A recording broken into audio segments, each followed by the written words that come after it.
Assalamualaikum warahmatullahi wabarakatuh. Selamat siang, salam sejahtera buat kita semua. Baiklah Ibu Bapak semuanya, Ibu Bapak Dewan Guru SD Negeri 79 Kota Bengkulu. Saya akan menyampaikan sosialisasi atau penyebaran pemahaman dan penerapan pengamalan budaya positif, terutama untuk di sekolah kita. Ya. Nah, di awal ini untuk mengetahui apa itu budaya positif dan bagaimana penerapannya serta apa yang akan kita tindak lanjuti nanti, saya akan menjabarkan beberapa materi tentang budaya positif yang mungkin sebagian dari kita sudah tahu, sebagian dari kita sudah mendengarkan, sebagian kita pernah mungkin ada membaca. Nah, saya pahamkan lagi di sini untuk nanti kita bersama-sama membuat dan melaksanakannya. Baik, saya Sutina, calon guru penggerak akad dari SD Negeri 79 Kota Bengkulu. Konsep inti dari budaya positif yang harus kita pahami untuk tahu itu apa itu budaya positif. Yang pertama adalah perubahan paradigma belajar. Kedua, motivasi perilaku manusia. Ketiga, disiplin positif. Keempat, posisi kontrol guru. Kelima, kebutuhan dasar manusia. Keenam, segitiga restitusi. Ketujuh, keyakinan kelak. Dan yang terakhir, nilai-nilai kebajikan. Konsep materi ini itu konsep inti dari munculnya budaya positif. Kalau konsep ini sudah tertanam di kita, dipahami, soal budaya positif di sekolah kita bagus. Jadi budaya positif itu awalnya dari disiplin positif. Nah, disiplin positif di mana? Di kita, di guru, di kelas. Baik, saya jelaskan satu-satu. Pertama, tentang pembelajaran dengan paradigma baru. Jadi, pembelajaran dengan paradigma baru merupakan pembelajaran yang dirancang berdasarkan prinsip pembelajaran berdiferensiasi, sehingga para peserta didik belajar sesuai kebutuhannya berdasarkan tahap perkembangan sesuai teori psikologi modern untuk mewujudkan profil pelajar Pancasila. Jadi kita harus merubah paradigma kita bahwa anak kita itu punya kemampuan yang berbeda, tidak bisa kita samakan. Mereka punya kemampuan masing-masing dan semua itu harus kita fasilitasi. Itu paradigma pertama yang harus kita ubah.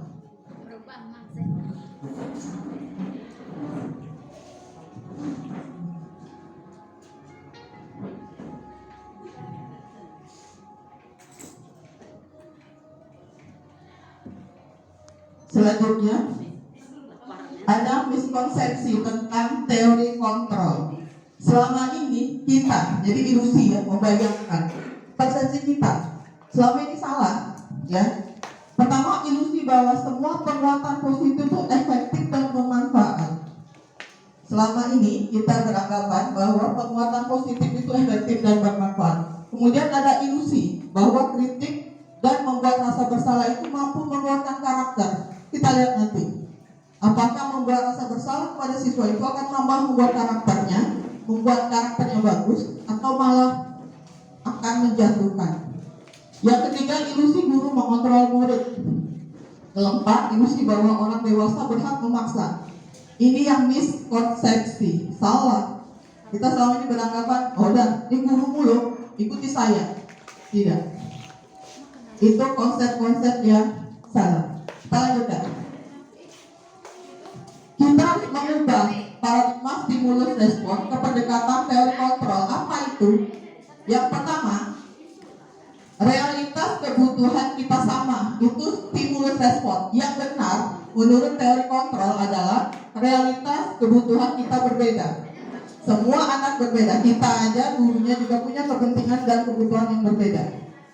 Kemudian semua orang melihat hal yang sama. Itu stimulusnya, responnya.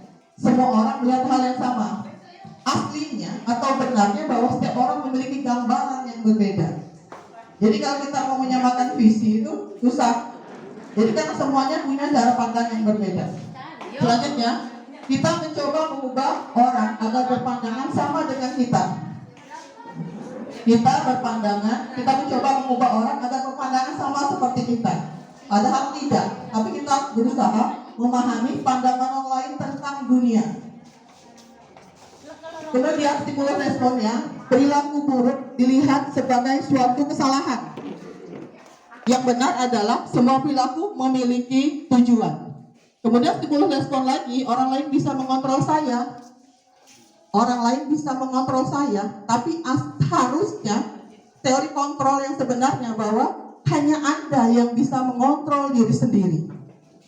Jadi kita punya disiplin diri itu nanti muncul, budaya positif itu muncul dari disiplin positif itu dari disiplin diri. Selanjutnya, saya bisa mengontrol orang lain, itu stimulusnya. Teori kontrol yang benar bahwa Anda tidak bisa mengontrol orang lain. Selanjutnya, pemaksa ada bujukan gagal. Yang teori kontrol yang sebenarnya bahwa kolaborasi dan konsensus menciptakan pilihan-pilihan baru. Kemudian model berpikir menang kalah itu menurut stimulus respon.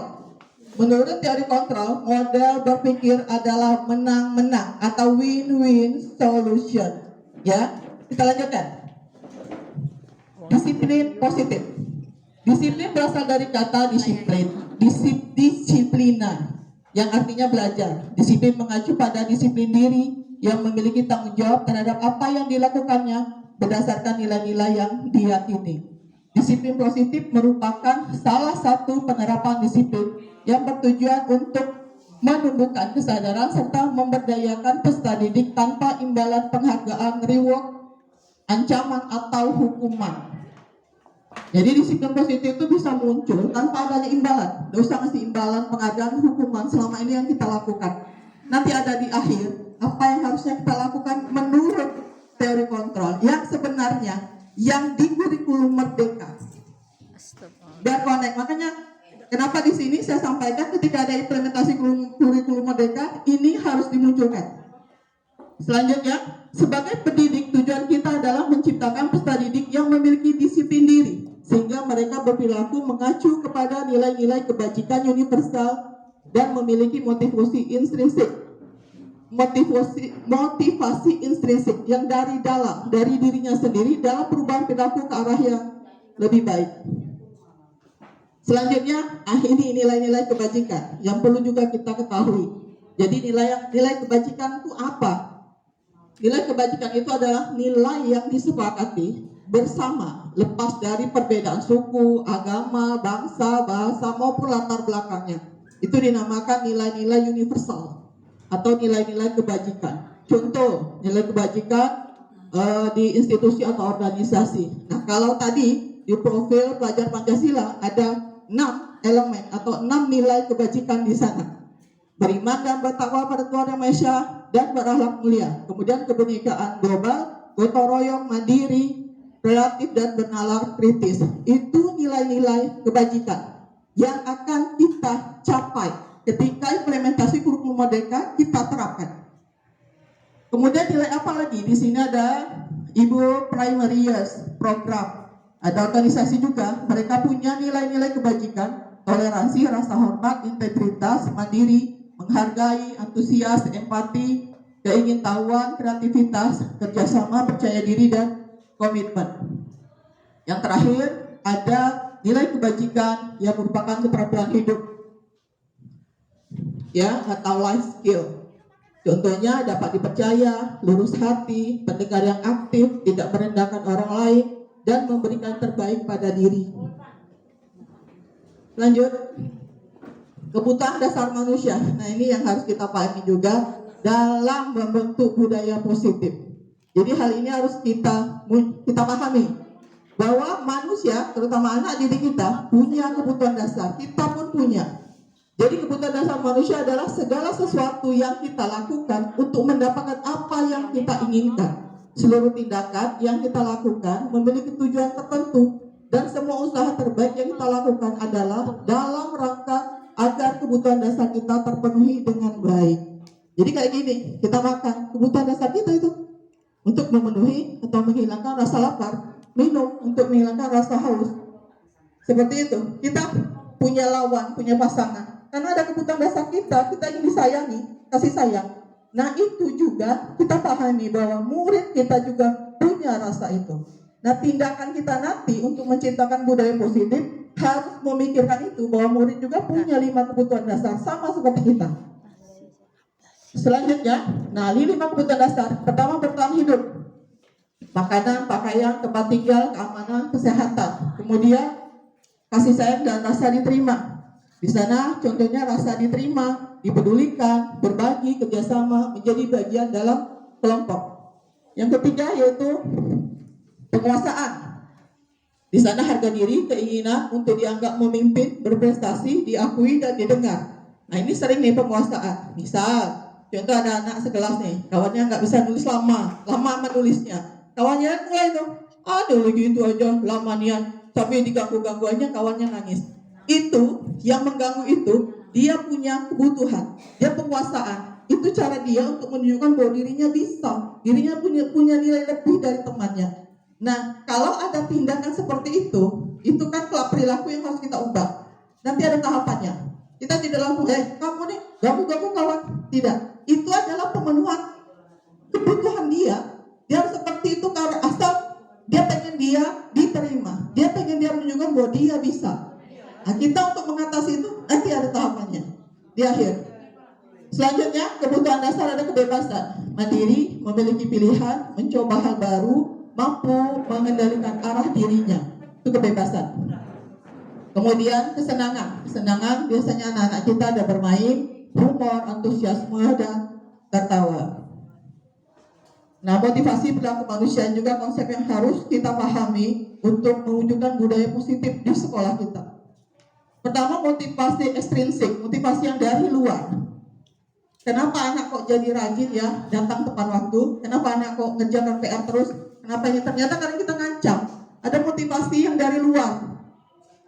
Jadi alasan dia datang tepat, kemudian mengerjakan tugas pertama untuk menghindari ketidaknyamanan atau hukuman.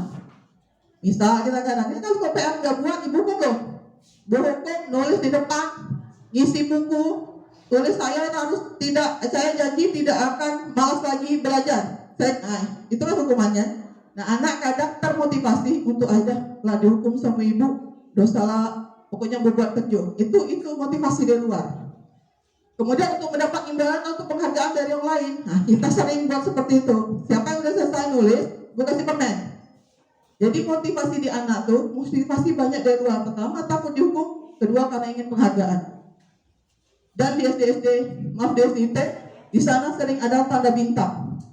Itu penghargaan. Dan sekarang kalau mereka ada beberapa sih rekan saya dari sekolah-sekolah Islam ya, sekolah itu mereka menggunakan tanda bintang. Tapi setelah tahu dengan budaya positif bahwa penghargaan itu sebenarnya hukuman. Penghargaan itu sebenarnya hukuman. Dia akan terus terpancing karena ada bintang, nanti nggak bisa lagi. Udah di SD ke SMP nggak ada bintang, udah nggak ada bintang, nggak kayak di SD dulu, atau udah dapat permen nggak kayak di SD dulu, akhirnya down. Itu yang akan kita hindari, ya. Jadi sekarang kita berusaha bagaimana mewujudkan budaya positif yang berkelanjutan, tidak karena takut dihukum atau tidak karena ada penghargaan. Ini yang ketiga, ini motivasi intrinsik. Motivasi intrinsik itu ada dari diri sendiri, yaitu motivasi untuk menjadi orang yang mereka inginkan dan menghargai diri sendiri dengan nilai-nilai yang mereka percaya. Jadi misalnya ada anak rajin, dan ada kita di kelas tuh ngasih ancaman atau hukuman. Oh ini anak nih misalnya tekun sekali, tidak ada sebenarnya kita ngasih penghargaan. Itu yang lebih bagus. Jadi ada motivasi dari diri sendiri yang muncul. Selanjutnya, nah ini, apa beda hukuman, konsekuensi, sama restitusi? Restitusi ini sepertinya istilah baru, dan ini saya juga dapatkan di guru penggerak, di pendidikan itu, kita sama-sama. Jadi hukuman yang selama ini kita lakukan, itu pertama tidak terencana dan tiba-tiba. Ya, kemudian murid tidak tahu apa yang akan terjadi, atau tidak dilibatkan. Kedua, bersifat satu arah. Terakhir berupa hukuman fisik atau psikis. Misal pas jam olahraga terlambat, guru sudah mulai, anak udah lari berapa keliling, datang orang, udah sini kamu pusat atau kamu lari, itu hukuman, itu bentuk hukuman. Yang kedua konsekuensi. Konsekuensi ini terencana atau disepakati sesuai peraturan. Murid tetap tidak nyaman dibuat itu. Kemudian sikap guru hanya memonitor murid selalu. Itu konsekuensi. Contoh misal, seperti ada satu sekolah. Jadi kalau anaknya terlambat, itu suruh bawa batu bata 5. Itu konsekuensi namanya. Konsekuensi. Jadi kalau dia terlambat, melanggar peraturan, bawa bata 5. Terlambat lagi, bawa lagi pupuk kandang. Itu konsekuensi namanya.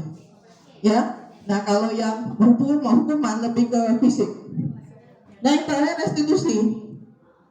Restitusi itu apa? Yaitu proses menciptakan kondisi bagi murid untuk memperbaiki kesalahannya sendiri. Yaitu proses kolaborasi yang mengajarkan murid untuk mencari solusi sendiri. Jadi di restitusi ini adalah suatu kegiatan antara guru dan murid yang punya masalah. Kemudian guru akan memancing, menstimulus si murid untuk berpikir bahwa benar kesalahannya itu perbaikannya gimana. Dia sendiri nanti akan yang berpikir, kemudian dia akan memperbaikinya. Tapi kadang seperti ini ada semuanya itu, Bu. Anak tahu salahnya dan perbaiki itu jarang-jarang. Misal, nanti kita jawab. Lanjut, ada 5 posisi kontrol guru. Jadi guru itu perlu mengontrol murid dengan 5 posisi ini. Mungkin di antara guru-guru lain pernah melakukan 5 posisi ini. Kita tengok. Yang pertama sebagai penghukum, kedua pembuat rasa bersalah, ketiga sebagai teman, keempat pemantau, kelima sebagai manajer. Contoh penerapan 5 posisi kontrol guru. Kasusnya, siswa yang tidak memakai atribut lengkap saat upacara di bendera. Kalau guru tersebut dia sebagai penghukum, dia langsung ngomong, udah, hormat pada bendera, 1 jam. Itu penghukum. Ya, yang kedua, pembuat rasa bersalah, ngomongnya gini. Berapa kali ibu bapak memberitahu kamu selalu saja mengecewakan ibu bapak. Itu kalimat yang akan membuat si anak merasa bersalah. Sudah berkali-kali ibu ngomong, masih juga diulangi. Itu anak ada rasa bersalah. Itu salah satu sikap kontrol guru pembuat rasa bersalah. Yang ketiga sebagai teman. Kadang anak bermasalah ketika tidak pakai atribut, kita ngomong, ayo dong ikuti aturan sekolah, tolong bantu ibu bapak ya. Sekali ini yang sudah tidak apa-apa, lain kali jangan sampai berbuat seperti ini lagi ya. Ada guru yang seperti itu. Oh iya, nggak pakai seragam, udah jangan ulang lagi ya bantu ibu ya, tertib ya, sekolah ini kan mau bersih, mau tertib misalnya, upacara kita rapi.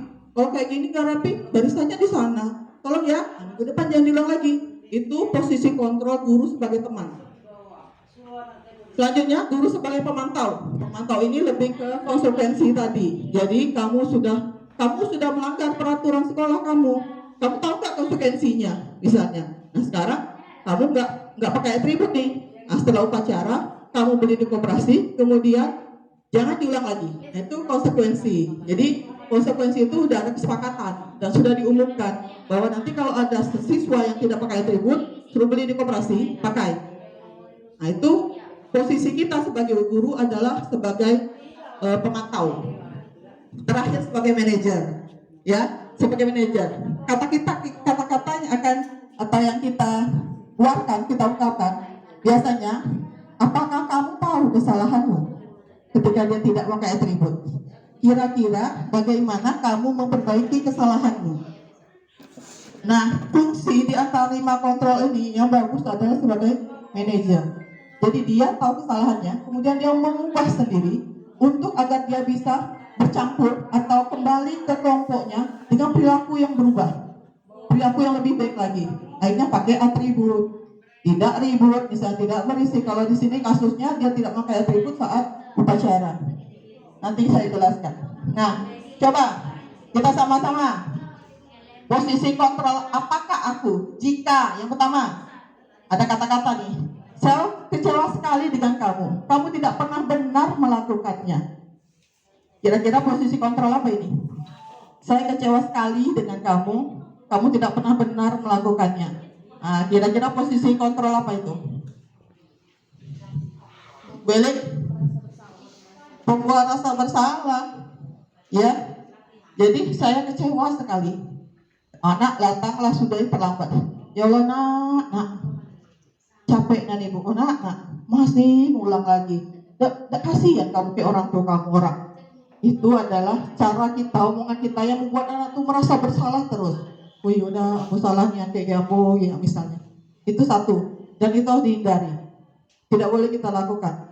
Tidak akan ada perbaikan. Seterusnya akan seperti itu. Adalah nanti juga ibu tuh ngomong, kasihan maknya, kasihan baknya, ya kasihan kayak guru kok, ceko terus. Itu tidak boleh kita gunakan. Selanjutnya, kedua, apa rencanamu untuk menyelesaikan masalah ini? Kira-kira itu kata-kata yang kita gunakan pada posisi kontrol yang mana? Kalimatnya, apa rencanamu untuk menyelesaikan masalah ini? Nah, kira-kira posisi kontrol yang mana yang kita pakai?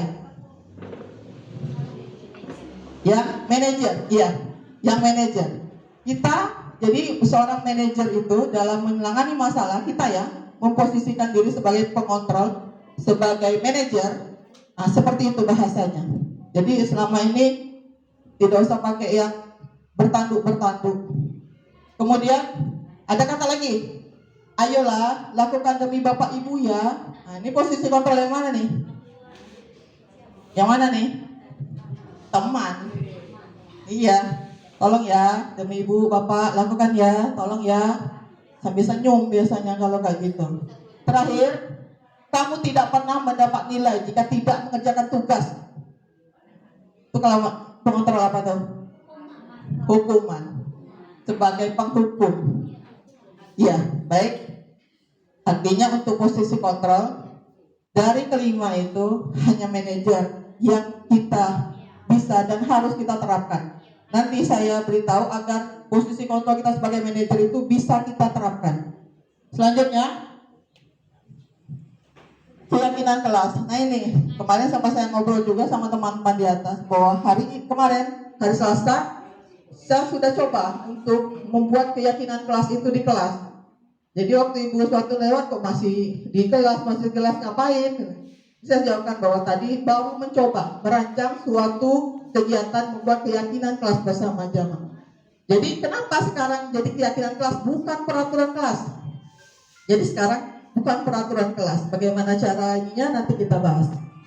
Jadi pembentukan keyakinan kelas itu dia bersifat abstrak ya, berupa pernyataan universal. Universal ini dia umum, nilai-nilai kebajikan tadi yang berlaku umum dibuat dalam pernyataan positif sedikit saja agar mudah diingat ya, kemudian sesuai dengan kondisi kelas dan sekolah sehingga mudah diterapkan. Yang terakhir, semua warga sekolah atau warga kelas dilibatkan saat membuat keyakinan kelas.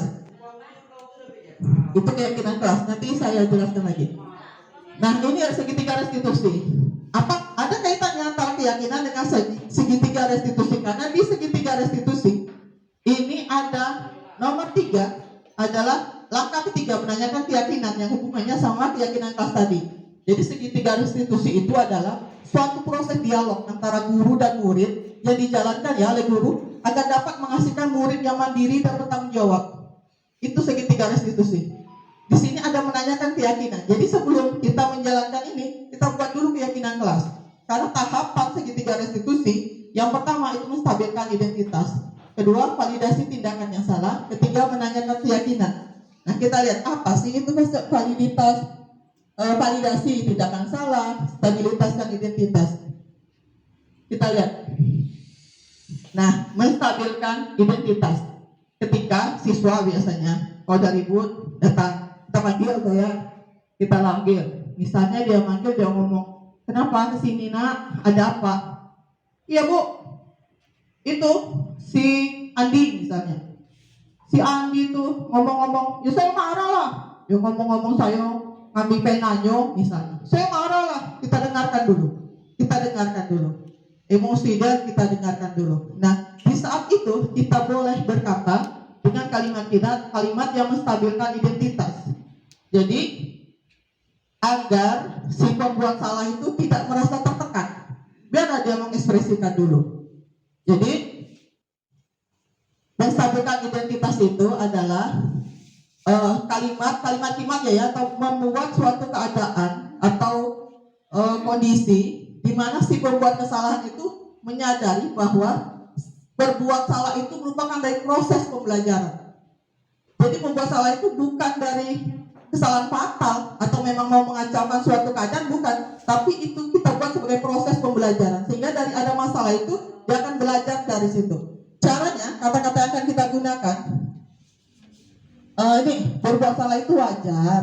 Jadi ketika anak nanya, iya bu, itu saya di fitnah, saya pukul dia, saya bilang lagi ini, saya caci-caci lagi di kelas. Bisa, ini si Adi tadi buat masalah. Kita bilang, dosa kita emosi. Sudahlah, diamlah kau misalnya, atau ibu lagi ngomong, enggak gitu. Tapi kita bilang aja, nada kita tidak boleh sama-sama anak marah, gak apa-apa. Kita biarkan, kita stabilkan identitas, kita stabilkan kondisi dia dulu. Dan kata-kata apa? Berbuat salah itu wajar. Ibu juga pernah melakukan itu dulu. Nah seperti itu. Jadi kita stabilkan emosi dia. Kemudian berdasarkan prinsip membuat kesalahan ada bagian proses pelajaran ya. Jadi ada kata-kata ya, tidak ada manusia yang sempurna. Sama misalnya. Kemudian ibu bapak juga pernah melakukan itu. Kemudian ada kata-kata lagi, ibu bapak tidak mau mencari siapa yang salah sekarang ini. Jadi ibu bapak ingin mencari solusi dari masalah ini. Itu yang akan. Kemudian kamu berhak merasa begitu. Ya, kamu berhak sama misalnya. Ya, kamu marah, wajar. Nah, seperti itu. Kemudian ada lagi kelamaan kata Bu Linda. Oh ya, jadi kelamaan kata Bu Linda. Siap. Ngejalan gitu. Lanjutnya ada tindakan validasi tindakan yang salah. Tindakan kedua, setelah orang emosi kita tanya, ya semua orang pernah melakukan kesalahan, semua orang sama, bisa pernah marah, semua itu sama kok, ibu juga pernah marah. Itu satu. Yang kedua, validasi tindakan salah. Jadi berdasarkan bahwa, jadi kita memvalidasi tindakan itu berdasarkan prinsip bahwa setiap perilaku berupaya memenuhi suatu kebutuhan tertentu. Nah sama seperti tadi, ada anak yang ganggu kawannya menulis karena dia merasa lambat ini, aku aja udah nulis dari tadi. Ternyata ada kebutuhan penguasaan yang harus dia peroleh dan itu tidak didapatnya di kelas ya gitu. Jadi apa kata-katanya? Kamu pasti punya alasan mengapa melakukan hal itu, padahal kamu bisa melakukan yang lebih buruk lagi kan, misalnya. Tapi nada kita jangan menyalahkan. Ketiga, kamu patut bangga karena telah melindungi sesuatu yang penting buatmu. Kamu melakukan karena mempertahankan sesuatu yang penting buatmu. Jadi ini kata-kata validasi tindakan salah. Kita tahu tindakannya salah, ya kita tahu. Tapi kita kasih tanya, oh betul ya, kamu pasti ada alasan. Itu untuk memvalidasi tindakan yang salah. Kita tidak menyalahkan, tapi kita membuat dia jangan tertekan. Nanti kalau pada tahap validasi, emosinya pasti akan turun. Emosinya akan melemah. Kalau kita bilang, oh ya, kamu pasti punya alasan kan melakukan itu, misalnya. Kamu pasti punya alasan dan ganggu-ganggu kawan, misalnya. Iyalah bu, misalnya. Saya udah dituduhnya, difitnahnya, misalnya. Ya, biasanya kalau udah seperti itu, dia udah menurun kalimatnya, tidak emosi lagi. Nah, di segi 307 yang terakhir adalah menanyakan keyakinan. Nah, kenapa keyakinan? Maka tadi ada hubungannya dengan keyakinan kelas. Ya, menanyakan keyakinan. Prinsipnya apa nih? Berdasarkan prinsip dari kontrol bahwa pada dasarnya kita termotivasi dari diri. Kenapa saya bilang ada hubungan dengan keyakinan kelas? Karena keyakinan kelas itu dari diri murid. Jadi keyakinan kelas bukan peraturan. Keyakinan kelas adalah hal-hal positif yang kita ambil dari murid, bukan dari guru. Bukan guru yang menentukan. Jadi apa pertanyaan kita terakhir? Apa kamu yakin dengan keyakinan kelas? Ya.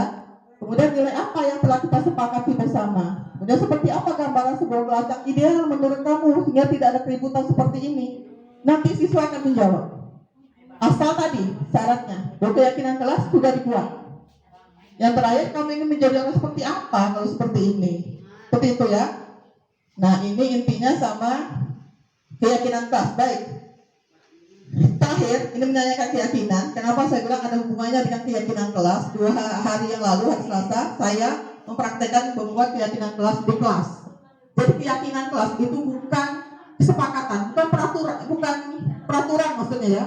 Kalau peraturan kelas kita buat nak tulis 5 tulis. Kemarin ibu Kal ada bilang kami buat juga nih peraturan di kelas, kami tempel di situ.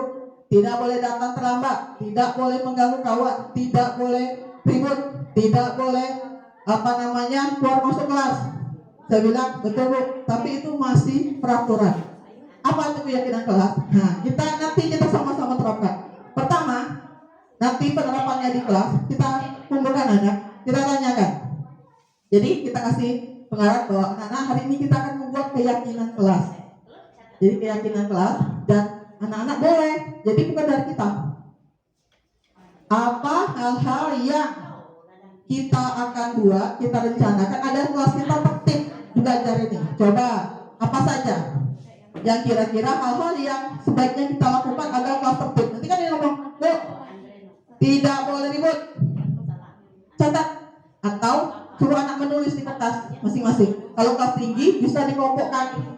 Ini kelompok 1, 2, 3, 4, 5. Berkelompok, buatlah kalimat-kalimat yang menyatakan bahwa bagaimana caranya kelas ini tertib. Hal apa yang tidak boleh dilakukan biar kelas ini tertib. Ini kelompok itu buat, kalau kelas tinggi bisa kelompok, ya. Kalau kelas rendah bisa dibantu. Apa misalnya nak? Oh Bu, tidak boleh ribut. Catat di papan tulis. Kalau untuk kelas rendah, kalau kelas tinggi bisa. Atau pakai sticky note, tulis di situ berwarna, kita tempel di papan tulis atau di karton, ya. Itu kalimatnya masih bernilai negatif. Jadi tidak boleh ribut, tidak boleh bermain Bu, tidak boleh keluar masuk. Misal, tidak boleh mencuri mainan kawan, tidak boleh mencuri pensil kawan. Misal, itu pasti kita kumpulkan. Setelah itu apa langkah selanjutnya? Kita kelompokkan. Jadi kita ubah kalimat-kalimat itu karena keyakinan kelas harus positif. Tidak boleh ada tidak boleh, jangan, itu tidak ada di dalam keyakinan kelas. Ketimbang misal tidak boleh datang terlambat, kita ganti kalimatnya hadir tepat waktu. Jadi iya, hadir tepat. Tidak boleh ada kata jangan, tidak boleh ada kata tidak, karena itu sama nanti dengan peraturan. Keyakinan kelas itu keyakinan yang kita yakini bersama. Jadi yang tidak boleh terlambat kita ubah jadi hadir tepat waktu. Kemudian Bu, tidak boleh ribut misalnya. Cepat menjaga ketertiban kelas. Kita gurunya yang memandu. Nah, udah dapat, gak usah banyak-banyak Bu. Gak usah banyak-banyak sampai 50-20, gak usah. Jadi udah nih, banyak nih peraturannya. Tapi kalimatnya diubah ke dalam positif. Jadi jangan ada tidak boleh, jangan itu jangan. Setelah itu kita bilang, udah selesai kita buat. Nah, sekarang nilai apa yang ada di situ? Bisa hadir tepat waktu. Nilai apa yang muncul? Nilai disiplin. Kita buat sampingnya. Oh, disiplin. Tidak mengganggu kawan. Berarti nilai apa? Menyayangi, menghormati. Dan sudah selesai tadi buat nilai-nilai yang diyakini. Nah, nilai-nilai yang diyakini ini yang akan kita gunakan saat siswa mengalami masalah dan saat kita gunakan saat menanyakan keyakinan di fase ketiga kegiatan restitusi. Misal ada terlambat nih, tahu dia terlambat, kita dudukkan. Nah, kenapa ini? Ada apa? Iya Bu, saya terlambat. Maaf Bu, bangun kesiangan. Atau Bu, nunggunya lama dan Bu. Itulah Bu, mainan ini. Oh iya, kita gak usah tinggi-tinggi, santai aja. Tahapan tadi kita lalui, kita ucapkan. Oh ya, Ibu juga pernah terlambat, sama. Gitu aja Bu. Kemudian itu udah stabil tuh. Ini dia. Kemudian tadi tahapan kedua, validasi tindakan yang salah. Seharusnya kalau kamu terlambat, kalau kamu tidak niat baik, pasti udah kabur, pulang aja kan?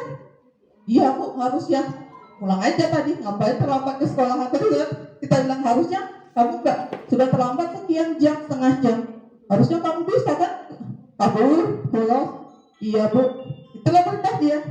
Nah, nanti kita tanyakan, kamu yakin dengan keyakinan kelas yang kita buat? Iya Bu, ada sebenarnya. Mereka akan pahami bahwa di kelas itu harus disiplin, harus menyayangi, harus saling menghormati, tepat waktu. Tanamkan keyakinan itu di murid. Kalau sudah tertanam, maka motivasi itu akan dari dalam diri. Tidak perlu kita mengancam, tidak perlu kita kasih motivasi. Oh yang datang duluan, aku kasih permen. Oh yang datang terlambat, ibu suruh nyapu tuh WC, bersihin WC. Tidak perlu lagi. Kalau sudah itu tertanam di diri dia, insya Allah disiplin positif di kelas akan meningkat. Apa efeknya? Kalau setiap kelas kita menerapkan keyakinan kelas itu. Jadi gini Bu, kita melakukan kegiatan kelas itu berdasarkan fungsi kontrol kita dan kebutuhan murid. Bahwa murid juga mau dia bercerita. Ini karena kita, kenapa terlambat? Iya bu, ini tadi itu bu, baik bu, naik angkot, ojek kalau terlambat, ini segala macam. Kita ngomong alasan aja. Itu malah buat dia makin ini. Malah mereka kan berbohong yang lain. Jadi kita bilang, oh iya, ini di luar jujur atau tidaknya anak itu. Kita kasih dulu penguatan, nanti menstabilkan identitas. Nanti terakhir, jadi kuncinya biar segitiga restitusi ini berjalan adalah buat keyakinan kelas dulu. Makanya saya minta waktu sama ibu kepala sekolah. Nanti kalau ada workshop, saya mau sampaikan ini. Kalau saya di kelas atas, cuma di kelas atas saja paham. Kan kita ada paham. Nah ini gunanya apa? Untuk meminimalisir, untuk mengecilkan, mengurangi kenakalan yang selama ini jadi apa ya? Ya ampun, kelas aku kalian itu. Untuk itu kita cobakan sekarang dengan cara baru, dengan perubahan baru. Insya Allah kalau kita terapkan itu di masing-masing, nanti kita tanya, nah kamu yakin nggak dengan keyakinan kelas yang kita buat? Iya bu. Apa keyakinan yang kamu langgar? Kedisiplinan bu. Terus bagaimana cara kamu untuk berubah, untuk tidak melakukan lagi kesalahanmu? Oh iya bu, besok aku nggak datang tepat waktu, besok aku nggak bangun pagi-pagi. Ibu pegang ya janjinya. Itu cukup seperti itu aja. Tidak usah kita marah-marah. Kalau itu cara menanamkan motivasi dari diri bu. Kalau siswa sudah yakin dengan keyakinan yang mereka buat sendiri, jadi itu kan keyakinan kelas yang mereka buat sendiri, dibuat kelompok kan mereka dulu sendiri. Tidak boleh ini bu, tidak boleh. Jangan dari kita hanya meluruskan. Oh ya, tidak boleh terlambat, berarti hadir tepat waktu ya nak. Hadir tepat waktu berarti keyakinan apa yang kita pegang? Disiplin. Ya, ingat ya, tempel bu, ditempel. Keyakinan kelasnya, tuh nilai-nilainya, disiplin, menghormati, menyayangi. Kemudian sikapnya, hadir tepat waktu, tidak usah banyak-banyak bu. Yang penting kita tahu kebutuhan kelas kita, misalnya butuh disiplin, butuh ketertiban, butuh mungkin saling menyayangi, butuh saling menghormati. Itu aja. 5 keyakinan, 5 nilai saja dari 5 keyakinan, insya Allah kelas kita aman. Percayakan bahwa murid kita bisa melakukan itu. Nah makanya saya sosialisasikan biar nanti kita sama-sama buat, kita lihat hasilnya ke depan. Kalau keyakinan kelas itu kita buat bersama-sama dengan siswa, bukan kita yang punya aturan. Jadi kita tidak boleh, kita guru manusia tidak bisa mengatur orang lain. Orang lain harus mengatur dirinya sendiri. Itu yang dari pusat suruh menyampaikan bahwa itulah konsep anak-anak punya kebutuhan. Kita punya pengontrol. Kalau kita sebagai penghukum kita capek, sudah marah. Ya naik kolesterol, kita penuhi kebutuhan mereka ingin nyaman kita kasih seperti itu ya. Jadi mungkin ya tidak ada kita pengen kelas ini sempurna, kelas ini bagus, dan ini tidak, pasti ada 1-2. Cuma tahapan yang harus kita kerjakan agar ketertiban atau disiplin itu ada dari awal tadi, dari keyakinan kelas. Jadi saya berharap ibu-ibu di sini berawal dari itu, mumpung tahun ajaran baru. Jadi keyakinan kelasnya mulai dari awal kita tanamkan, kita lihat nanti perubahannya. Apalagi anak-anak yang mulai ini ya, dapat guru baru, dapat itu baru. Jadi ketika kita adakan seperti itu, mereka pasti dari awal pasti patuh karena baru. Kecuali 2 tahun mungkin, nah ibu ini lagi, begitu ya. Nah dari awal ini kita kasih seperti itu. Insya Allah mudah-mudahan. Jadi di penutupnya terakhir, dalam penerapan disiplin positif, program ya, ini program sebenarnya. Dan seluruh sekolah harus. Ini karena guru penggeraknya tidak di seluruh sekolah, jadi menyampaikan sosialis seperti ini. Kalau saya mungkin nanti ada kegiatan komunitas, saya akan sampaikan di sana. Jadi dalam penerapan program disiplin positif, hendaknya guru memiliki standar kepribadian, profesional dan sosial yang baik, di mana guru mampu merefleksi dirinya dalam posisi kontrol saat ini. Bagaimana perjalanan dirinya sebagai among atau manajer yang menuntut murid-muridnya menjadi insan yang merdeka, mandiri, dan bertanggung jawab. Itu standar tuh, standar nasional pendidikan. Kalau disiplin, jadi keyakinan kelas muncul di disiplin positif. Disiplin positif itu dari disiplin diri ya, keyakinan kelas, disiplin diri, disiplin positif akhirnya akan berimbas atau jadi budaya positif di sekolah. Jadi mulailah dari diri siswa, tanamkan, buat disiplin di kelas. Nanti kalau masing-masing kelas sudah menjalankan itu, insya Allah budaya positif di kita, yang anak berteriak, anak terlambat, anak melanggar, insya Allah nggak ada lagi.